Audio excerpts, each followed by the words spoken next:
Emergency call అందుకున్న వెంటనే ఒక డాక్టర్ హడావిడిగా హాస్పిటల్కి అయితే వస్తాడు. అక్కడ ఒక అబ్బాయి తండ్రి కూడా కానుకొని డాక్టర్ కోసం తీవ్రంగా వెయిట్ చేస్తూ ఉంటాడు. డాక్టర్ని చూసిన వెంటనే కోపంగా, ఇంత ఆలస్యం ఎందుకైందని, నా కొడుకు ఇక్కడ ప్రాణం పోయే స్థితిలో ఉన్నాడు, మీకు కొంచెం కూడా బాధ్యత లేదా, అదే మీ కొడుకుకు ఇలా జరిగి ఉంటే ఇలాగే చేసేవాళ్ళ అని అంటాడు.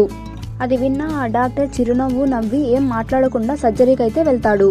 కొన్ని గంటల తర్వాత డాక్టర్ బయటకు వచ్చి, మీ కొడుకు క్షేమంగా ఉన్నారు, మీరేమైనా అడగాలి అనుకుంటే నర్సుని అడగండి అని హడావిడిగా అక్కడి నుంచి వెళ్ళిపోతాడు. అది చూసిన తండ్రి, ఈ డాక్టర్ ఎందుకు ఇంత కఠినాత్ముల్లాగా ఉన్నాడు, కొన్ని నిమిషాలు ఆగి ఉంటే నా కొడుకు గురించి అడిగేవాణ్ణి కదా అని నర్సుతో అంటారు. అది విన్న నర్సు, డాక్టర్ గారి కొడుకు నిన్న ఒక రోడ్ యాక్సిడెంట్లో చనిపోయారని, మేము ఆయనకి కాల్ చేసినప్పుడు ఆయన శ్మశాన వాటిక దగ్గర ఉన్నారని, మధ్యలో వచ్చి మీ కొడుకుకు ట్రీట్మెంట్ చేసి మిగిలిన దహన సంస్కారాలను పూర్తి చేయడానికి మళ్ళీ శ్మశానానికి వెళ్లారని చెప్తుంది.